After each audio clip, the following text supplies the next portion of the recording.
Married for 3 years, he cheated for two. When he said, "Kimmy and I are true love," I didn't cry. I just nodded. Because I knew the day he lost everything was coming soon. I'm Anna Remington. I was standing in the kitchen, listening to my husband talk about his new love.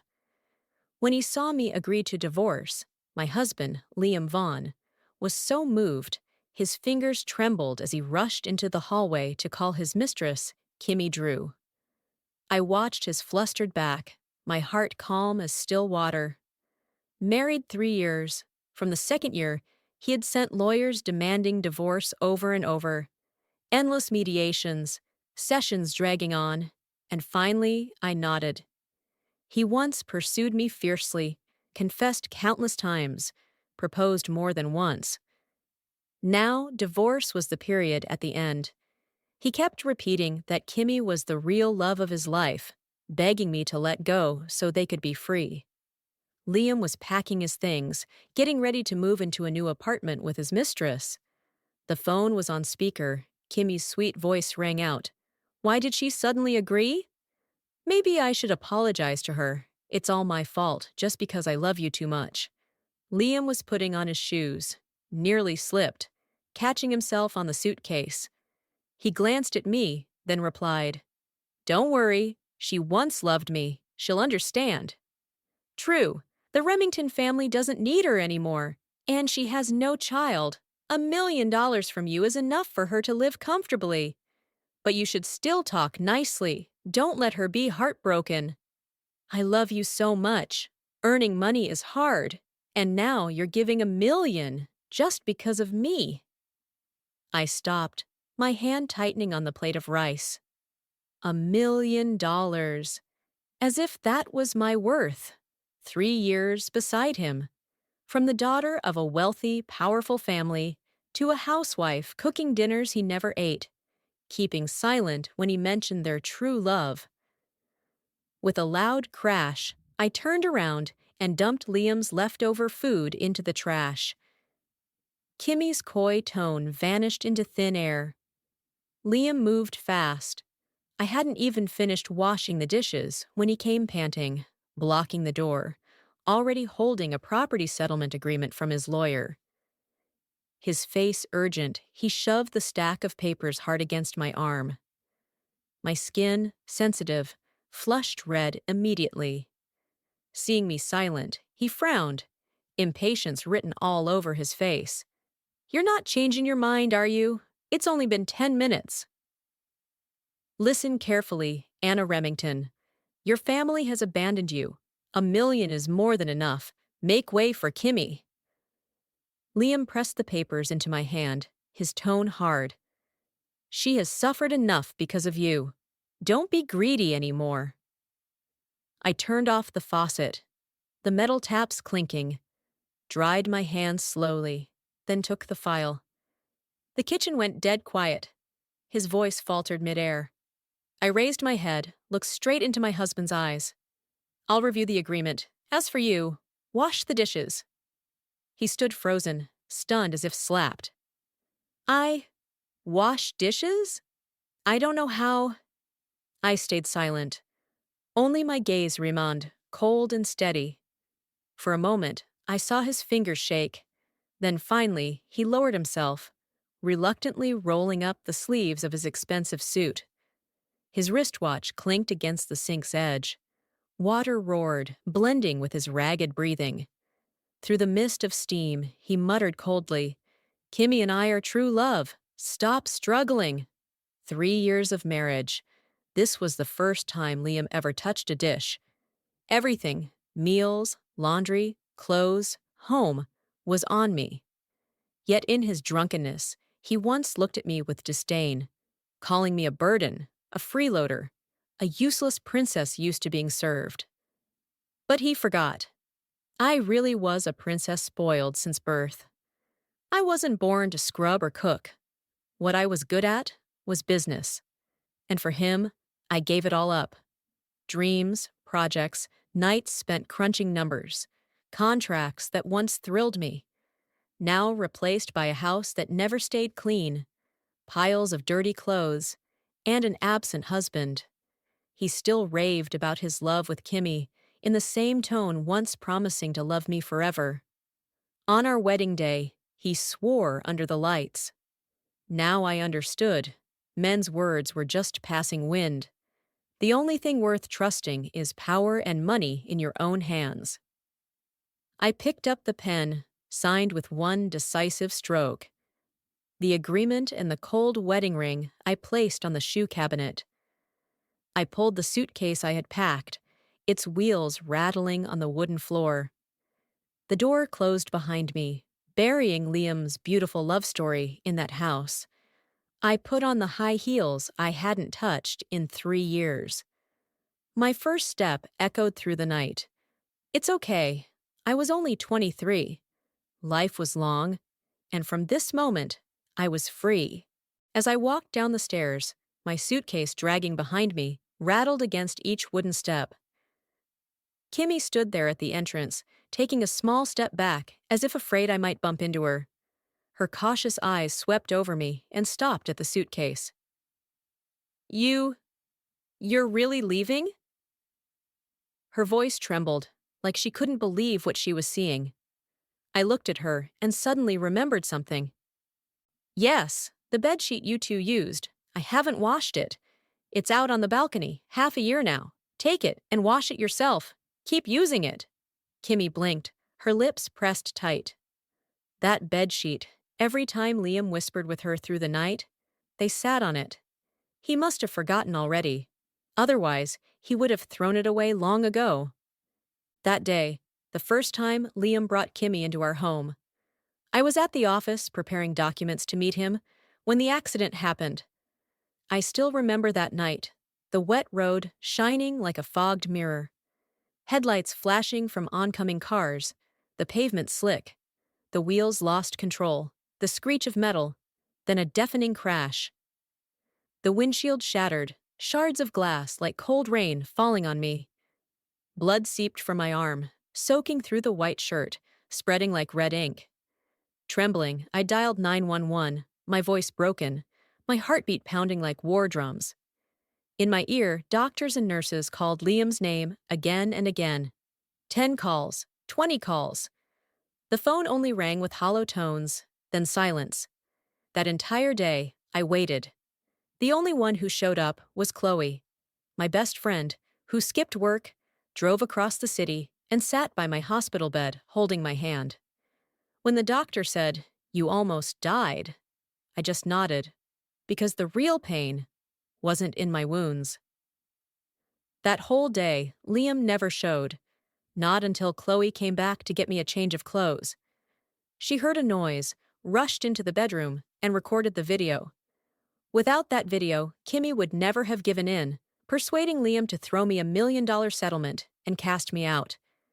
She lay in Liam's arms, grieving for him, because it was so hard for him to give away money to me, the ungrateful freeloader. They forgot one thing. Vaughn Enterprises stood firm because of the shares I invested from Remington family assets before marriage. I wasn't a freeloader. I was the foundation. The moment Chloe finished recording, she ran. She ran straight to the hospital, hugged me, and cried like she was the one betrayed. When Liam finally appeared, the first thing he said was, "I thought it was a scam text," but the doctor called him with my phone. He didn't even recognize his own wife's number. Perhaps at that moment, he was busy whispering with Kimmy on our very bed. When I said that, Kimmy's expression changed. Her eyes immediately rimmed red. She grabbed my hand as if trying to slap herself. "I'm sorry. I told Liam not to, but he loves me. Please don't blame him. If you're angry, take it out on me." I shook her hand off, unwilling to tangle further. "No need," I said, my voice cold as stone. My suitcase rolled with me into the elevator. The doors closed, cutting off her false pleading gaze. I wasn't short of money. If not for the fact that Liam once saved me, pulling me out of the overturned car back then, I would never have endured this thing called love. But love, in the end, was just a debt I willingly repaid. Now it was over. I stepped out of the elevator, the suitcase lighter than I thought. Chloe was waiting downstairs, darting over like a little bird, hugging me tight. "Anna, you're free!" she shouted, her eyes gleaming. "I've prepared a huge bachelorette party. 18 hot guys." I burst out laughing, shaking my head. "No need for that." Chloe hoisted my suitcase, tossing it into the trunk with surprising strength for her small frame. "If not for him saving you, how could Liam ever deserve you? Married and still cheating. 6 months, from intern to executive assistant. Using people like this, Vaughn Enterprises will collapse sooner or later." She fumed, hands on hips, hair flying in the wind. I looked back at the house. My mind drifted away, remembering. It was me who helped her get that internship. I still recall that winter afternoon, snowflakes falling, the wind cutting the skin like needles. On the street near the company, Kimmy sat hunched on the curb, shivering in a thin blazer, her nose red from crying. In front of her, just a torn suitcase, no place to go. I walked over, crouched down to her level, saw the job application in her hand.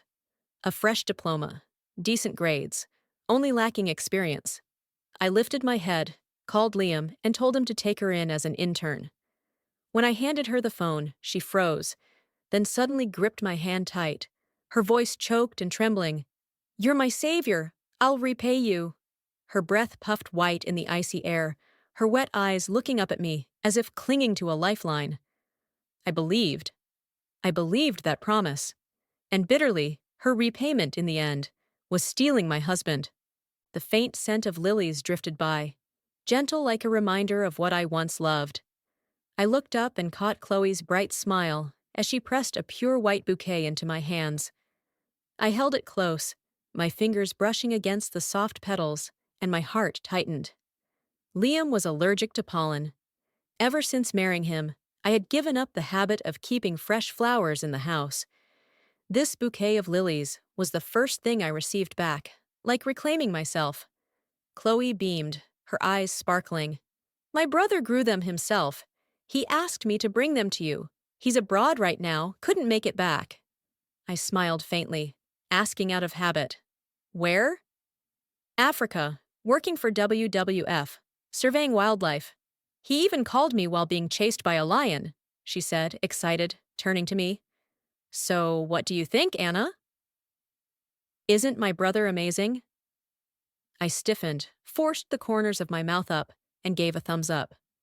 "He is," but my voice was dry, like swallowing sand. Chloe's expression faltered, and she gently tugged at my sleeve, her voice cautious. "Can't you at least consider him? He may be ugly and kinda slow, but at least he's a decent man. No one in my family has ever cheated." I let out a hollow laugh, the taste of bitterness lingering. Looking at the wreck I was now, Kyle Nolan probably wouldn't even bother with me. I had money, but he wasn't lacking either. I hadn't answered yet when a round ball of white powder suddenly hit me, making me stumble back. A childish voice rang out. "Pretty sister, are you going out? Can Benny come with you?" I bent down, gently pinching the boy's chubby cheeks, smiling softly. "Not today." "I'm leaving here soon, Benny, so you must be good and protect your mom, all right?" His wide eyes instantly filled with tears, lips pressed tight. Then he nodded hard. "I'll protect her. If Dad brings those mean women again, I'll call the police to arrest them all." His mother stood beside him, her face etched with exhaustion, yet forcing a smile, giving me a small nod of blessing. "You must live well." I lifted my head, letting my gaze rest on the balcony one last time. When Liam first bought this place, it was filled with flowers, him enduring allergies just to surprise me. And now, only two silhouettes clung to each other, behind a curtain left half open. I lowered my eyes, smiled faintly. "Yes, I will." In the car, Chloe leaned toward me. "What was that? Who are those people?" I sank back into the seat, the warmth of the heater spreading slowly, my mind drifting into a fog. Her husband drained all her assets, then cheated, kicked her and her child out of the house. The mistress even had the audacity to show up and provoke her. I asked my lawyer, the court, and a domestic violence hotline for help. They're better now. Chloe ground her teeth, slamming her hand against the wheel. Those bastard men! She kept cursing in fury, but I was already worn out, my eyelids heavy. In my daze, the phone rang. Chloe picked up, stepping out of the car, closing the door gently. Through the window, I saw her with hands on her hips, words flying out like rapid fire, her face blazing. I suddenly remembered, Chloe's dream was once to be a rapper. On the other end, Liam was being scolded until his face turned pale, utterly lost. He had only called to ask where the luxury handbag he bought me was. The expensive bag I had already received as part of the settlement. What more could he want? And yet, Chloe lashed at him mercilessly, each word like a dagger. His mind buzzing, stammering with no chance to resist. Not a single word could come out. When I opened my eyes, the phone buzzed softly, its screen lighting up with a new message. I'm sorry, my mom is sick, so I had to sell your bag first. I know you don't care about such things. Please don't tell Liam. I stared at the words, slid my finger across the screen, took a screenshot, and saved it into the folder labeled Evidence. She sold the bag before it even reached me, and Liam didn't notice it missing from the house. Kimmy liked to play childish games to provoke me, but I used the law, pressing my enemies down into the mud, where they could never rise again. I didn't reply to her. The last time, when she sold the birthday gift Liam gave me, a tiny silver necklace, I had only gently asked her where she sold it so I could buy it back.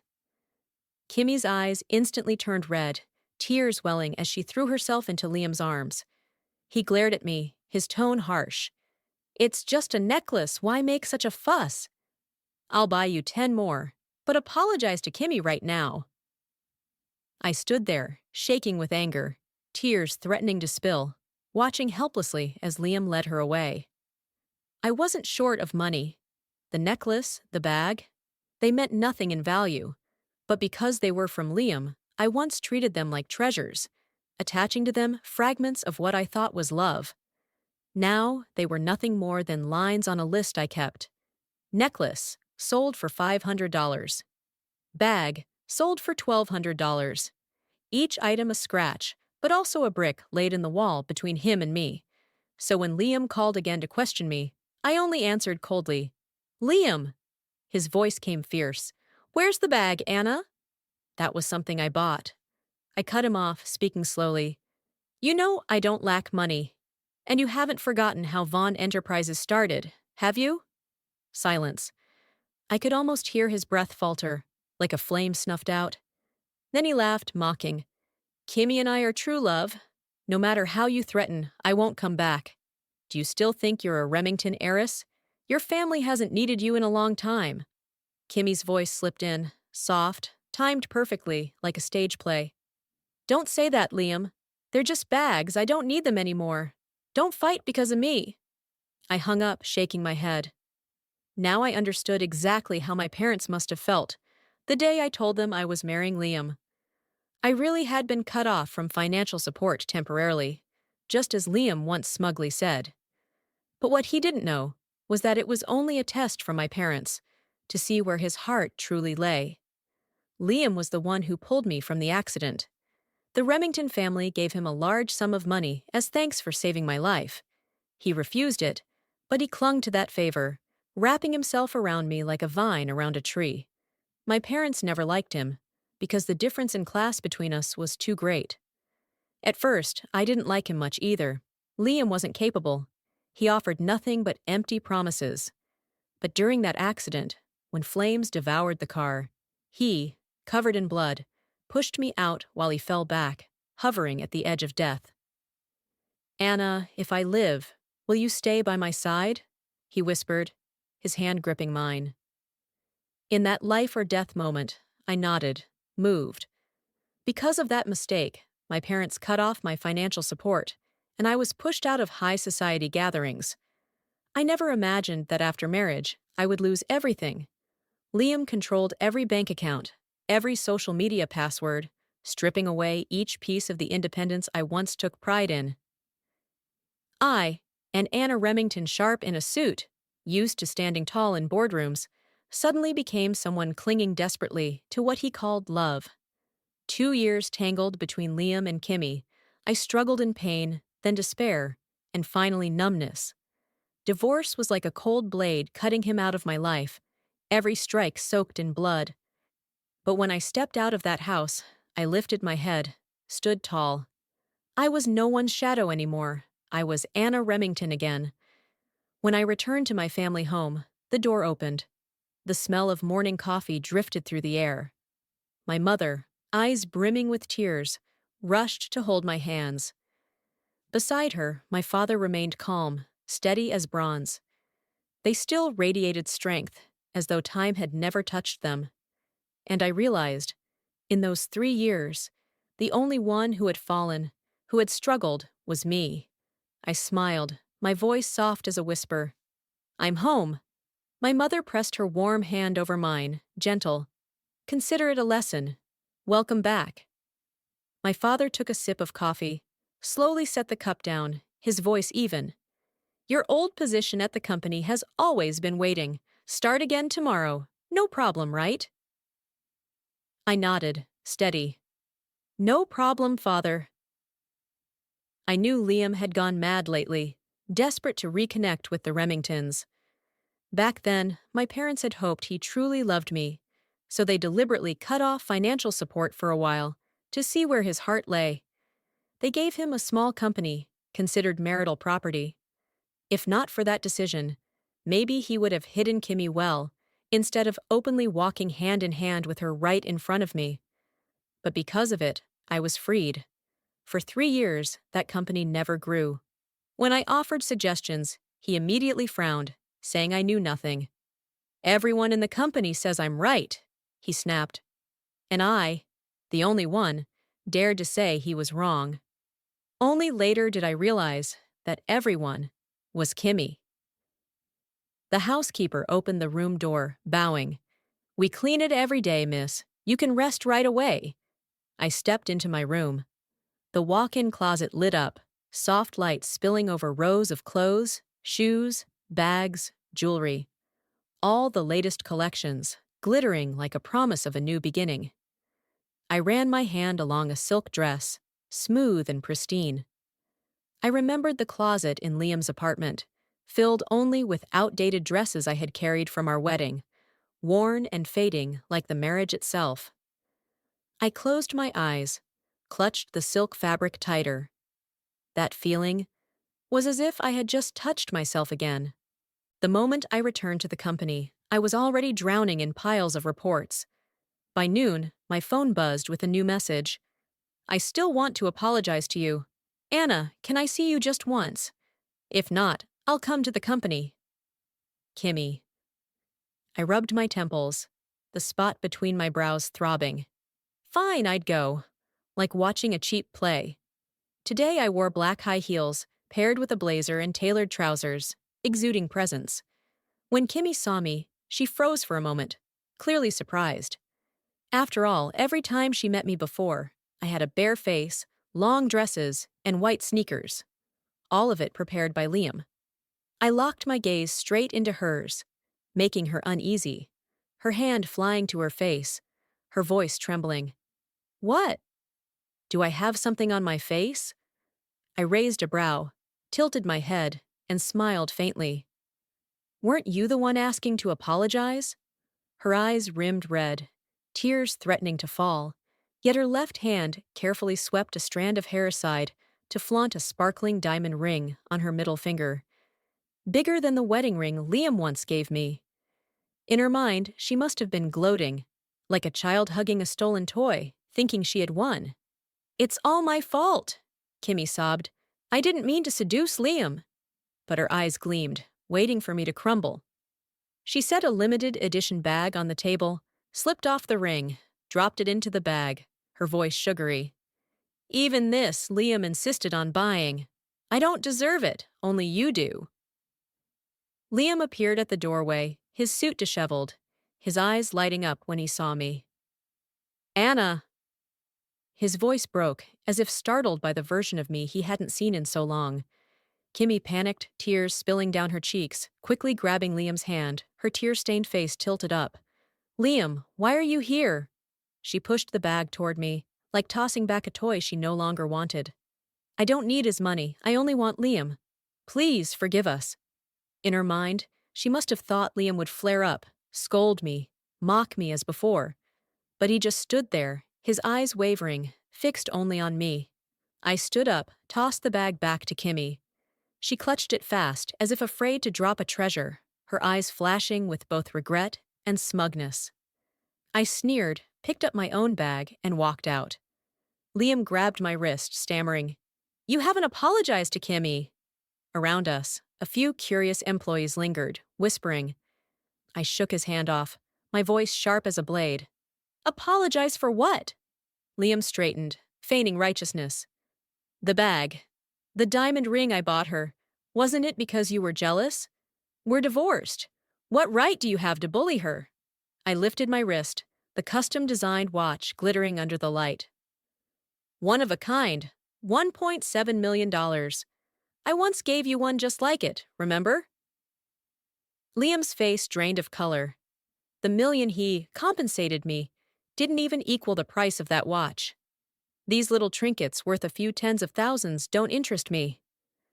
I opened my phone, showed him the message Kimmy had sent, selling my bag before it even reached me. Liam froze, his fingers peeling off Kimmy's hand, his eyes darkening. And the gifts you gave me, I continued, they're either at home or she sold them already. What I've lacked the most was never money. I smiled, glancing at Kimmy, whose face had gone pale. Impossible. The Remingtons don't want you anymore. You must have found some other man to cling to. Liam strained his neck, speaking as if certain. Did you betray me before the divorce, Anna? But even as the words left his mouth, his eyes flickered, guilt flickering through, unable to meet mine. The cheater trying to shift blame. I laughed, shook my head. Your lack of integrity is your problem. I've never known anyone who cheats and dares to call it true love. At first, I thought of leaving him a little money. But now, even the company can't be his anymore. The next time I saw Liam was at the boardroom table, 6 months after I had left him. I heard he was coming with all his sincerity, and I wanted to see just how much sincerity he could offer if it meant clinging to the Remington family. The moment his eyes landed on me, Liam froze, and Kimmy dropped the entire stack of documents she was holding. Her pleading gaze shot toward him immediately, but Liam just stared at me blankly, not reacting at all. Kimmy clenched her teeth, her tight short skirt riding up as she bent under the table to pick up the papers, looking utterly pathetic. She, the woman Liam called his true love, was now crawling at his feet, and he didn't even bother glancing at her. Love? Then why dare bring her, a clueless outsider, into this meeting? I sighed, leaned down, pulled Kimmy up by the arm, my voice cold. Take her to the waiting room. Kimmy looked at me, her eyes flashing with a hint of gratitude, but I didn't care. Her gratitude meant nothing to me. If anything, it was part of what had broken my marriage. Liam's eyes widened, caught off guard. You? How can you be like this? I arched a brow, answered flatly. I am Anna Remington, trained for 18 years to inherit Remington Group with millions of dollars and resources poured into me. Did you really think I'd end up homeless? He had believed that after I lost everything, I would come crawling back, begging to be with him again. But I was nothing like what he imagined. I walked to my seat, tapped my fingers on the table. 1, 2, 3. Every eye in the room turned toward Liam. His face was pale, his hands clutching the edge of the table. My voice was steady, yet every word cut like a blade. This number, can your company really reach it? I know very well your firm only makes half of this, unless you've resorted to dirty tricks. Silence. The air thickened with tension. Under my gaze, he forced out a single word. Possible? I smiled. Good. In 1 month, if you reach it, Remington Group will consider cooperation. Liam lifted his head, his eyes gleaming, the same way they had the day he knelt to beg me to marry him. I turned and walked out. The boardroom door swung open, and his voice rang out behind me. I knew it. You still love me, Anna. Come back to me. Kimmy stood right in front of me, clutching the stack of papers she had just gathered, her eyes bewildered. She couldn't understand. How could the man who had just sworn undying love to her suddenly, in a blink, turn and plead to come back to me? Then what about me, Liam? I turned away, leaving. I was there to watch a play, not to act in it. Just as I left the company, my mother called. Come home early for dinner tonight. Kyle's back. I hung up, exhaled softly, my breath dissolving into the twilight air. Chloe was surely waiting, eyes bright with excitement, like a child eager for candy. Marrying anyone would be fine. It was business, just another contract in my life. But Kyle, he didn't belong to the battlefield of commerce. We grew up together, but dragging him into this swamp of power and profit? I couldn't do it. Memories of Kyle surfaced. The frail, skinny boy who once always needed a nanny was now a man standing before me, broad-shouldered, his smile confident. Through his shirt, his abs showed faintly, as if mocking the past I remembered. Welcome home, Anna, he said, his deep voice warm, laced with a teasing smile. I raised a brow, hiding the flicker of unease inside me. Kyle had changed, no longer the boy I once knew. I was the last to arrive, and he courteously pulled out my chair. Only when I sat did I realize he was seated right next to me. I was trapped between the Nolan siblings. On my right was Chloe, winking endlessly, and on my left, Kyle, with a smile gentle as moonlight. After dinner, I called Kyle out to the balcony. The night breeze was cool, carrying the scent of freshly cut grass. You're not seriously agreeing to marry me, are you? I asked, my voice serious. Kyle's eyes widened, surprised. I've thought about that for 15 years, and you're only realizing it now? I froze. Chloe had once told me Kyle liked me, but I thought he despised my pragmatic nature. You have your own dreams, I said. You don't need to chain yourself to this ruthless world because of me. Kyle looked at me, countered. And what about you? I answered firmly, I enjoy this life. Kyle laughed, his eyes sparkling like a shattered galaxy. Then that means you're ready to accept me too, right? He tilted his head back, sipping his wine, drawing in the night air. My dream is to protect wildlife. I set up a conservation fund, volunteer for the Sierra Club. If not for you marrying, I would have never gone that far.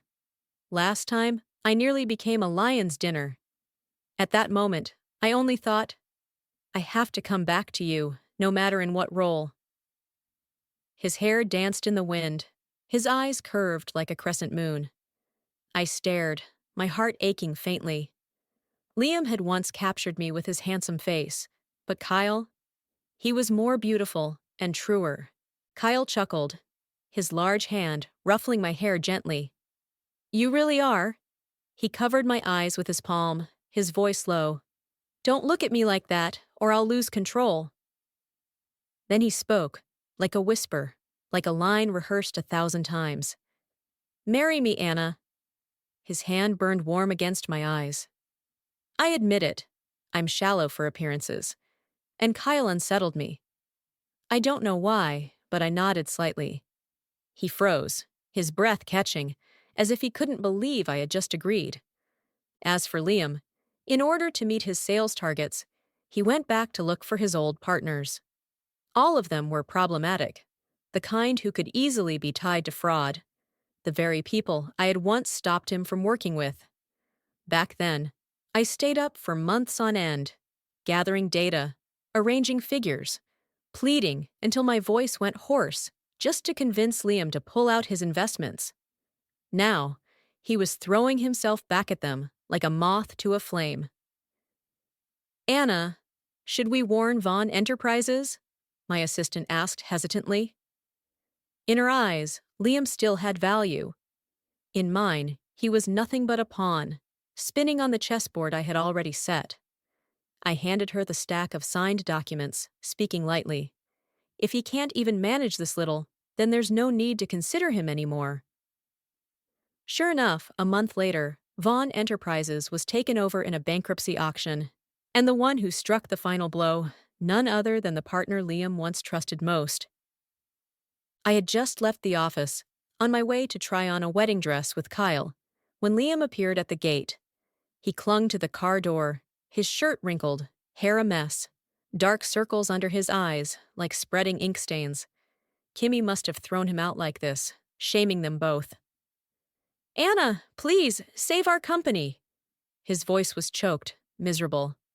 "It's the company we built together. You can't let it fall." I frowned, not because of his words, but because of how pathetic he looked. Too ugly. And yet seeing him in such ruins was wonderful. Chloe poked her head from the front seat, sneering. "Didn't you say that was the company of you and your true love? And you kicked my sister-in-law out of the house." The word sister-in-law from her lips startled me, making me glance at Kyle. He was calm, a faint smile on his face, as if long accustomed to his sister's teasing. Liam, oblivious to the point, still clung to the door, snapping back. "Anna and I are the true love. Kimmy was just a mistake." Then he turned to me, his eyes pleading. "You'll forgive me, won't you, Anna?" He still thought I was the old Anna, the one manipulated, orbiting around him like a planet around the sun. Kyle shifted, about to step out, but I held him back, smiling. "You're right, I'll go take a look." Liam lit up with joy, quickly opening the car door, pretending to support me like in the old days. Kyle watched, a flicker of hurt in his eyes, his freshly permed curls already falling flat. I leaned close to him, whispering, "I'm just going to make a little money, don't worry." If this had been the old Liam, seeing that moment, he would have boiled with jealousy, dragged me back to interrogate me. Now he just stood there, obedient as a dog waiting for its master, not daring to utter a word, with money, with power. Happiness is Rhea. I sat in the car, the faint scent of new leather rising from the seats, but the space beside me was empty.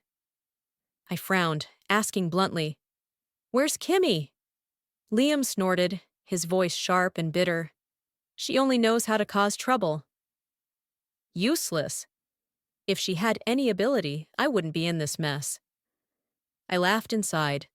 Still the same habit of blaming others. He used to make every decision, brushing aside anyone who disagreed. Now he turned to me, eyes soft, feigning tenderness.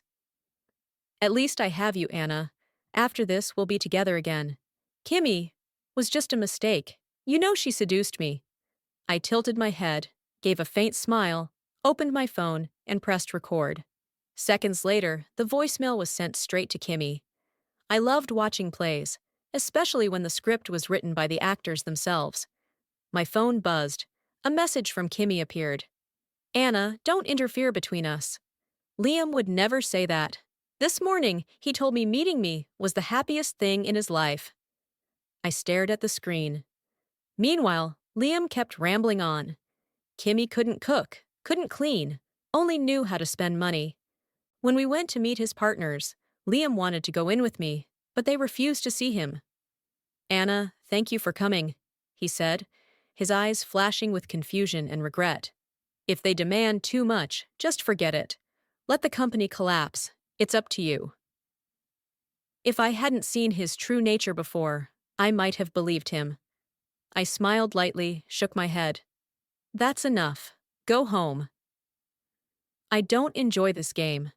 I turned to leave, but Liam grabbed my hand, lowering his voice. "Just try once. They'll respect the Remington name. They won't dare make it hard for you." I almost laughed. Half an hour later, I walked out. Liam rushed over, quickly straightening his suit jacket, trying to look polite. "Thank you, Anna. Even if it didn't work out, it's all right. I won't blame you." I paused, looked at him a beat. This man was amusing, begging me for help, but still wanting to act generous. I tapped the file in my hand, smiling. It worked. It took some effort, but it was worth it, don't you think? Liam's face lit up, nodding eagerly. Yes. Worth it. This company is our shared asset. If it were lost, I wouldn't know how to face you. But now it's fine. Come back, Anna. The house just needs a little cleaning, and we can live there again. Back? As a servant in that house? I looked at him, my eyes cold. Liam hurriedly opened the file, but his face quickly drained of color. His fingers trembled as he flipped through the pages. What is this? Why is the company under Remington Group's name? You want me to work for you? He bit his lip, silent for a long time, before exhaling sharply. At that moment, Kyle's car stopped at the gate. He stepped out, his strong hand clasping mine, warm like a promise. Liam stood frozen, staring at our joined hands. I yanked the file from his grasp, handed it to Kyle. This is my asset. What were you thinking? Liam stammered. You two have been together? Anna, you're my wife. Kyle smirked, his voice flat. Correction, ex-wife. Mrs. Remington has too much money, hard to resist. Liam was speechless, unable to fight back against Kyle, only turning to me, his voice trembling. You're going to marry him? Then he suddenly laughed, bending forward, then looking up again with a hollow chuckle. Impossible. I already apologized. What does he have that I don't? I just looked at him, giving no answer. Panicked, Liam stepped closer, his voice desperate. I get it. You're only using him to make me jealous, right? He dropped to one knee, pulling out a familiar ring. I froze. It was Kimmy's ring. His voice trembled, his eyes wet. Anna, marry me, like before. I looked at the ring, then straight into his eyes. My heart was still, just a lake of silence. I turned away, pulling Kyle's hand, the heels of my shoes tapping steadily on the stone. No need to replay this scene, Liam. Vaughn Enterprises officially belonged to me, and I began auditing the company. Liam drowned in debt and lawsuits, the crushing stress sending him into rehab, where endless therapy sessions tried to mend the shards of a man who once thought he ruled the world. I received reports from my lawyer, his voice steady over the phone, listing fraud charges from Liam's old partners, the ones he once trusted blindly. Kimmy had already left with someone new, a younger, wealthier man, abandoning Liam with nothing but bitter messages, like a child bored of an old toy. They had destroyed themselves. I didn't need to lift a finger. The law would do its job, delivering justice instead of personal revenge, because I had learned that freedom wasn't in crushing others, but in letting go and watching them face their own consequences. I closed my laptop, the afternoon sunlight streaming through the office window, falling across my hand, not trembling as it once had, but steady, holding my life firmly. Liam and Kimmy had collapsed under the light of justice, not my blade, and I felt light, like shaking off an old chain. I stepped outside, the autumn breeze threading through my hair, carrying the scent of fallen leaves from the park across the street. Freedom, it turned out, wasn't a loud victory, but the peace in knowing you chose the right path, letting the law do its part, healing wounds with fairness instead of hate. My wedding with Kyle was simple. Under the golden California sun, a classic American new beginning, with white lilies, the flowers I loved most. Nothing showy, just close friends, and Chloe's laughter ringing like wind chimes. Kyle stood there, bouquet in hand, his eyes shining like that shattered galaxy once more. And as we exchanged rings, I felt the change. From an Anna once manipulated by false love, to a woman free, empowered, building her future on her own foundation. We walked down the aisle, hand in hand, not running from the past, but embracing it as a lesson. That afternoon, in our new home, I placed a vase of pure white lilies on the living room table. The scent spread through the space, the fragrance I once had to give up, now a symbol of a new beginning. I breathed in the fresh flowers, the paint of the new house, and knew this was the start. A life where freedom wasn't the end of hatred, but the doorway to healing. As the sun set, Kyle sat beside me, his hand gently rubbing my back. I whispered, my voice low, like a lullaby. Freedom isn't about erasing old scars. It's about letting them fade in new light. Because in the end, in the current of life, we're not victims of the past, but creators of the future.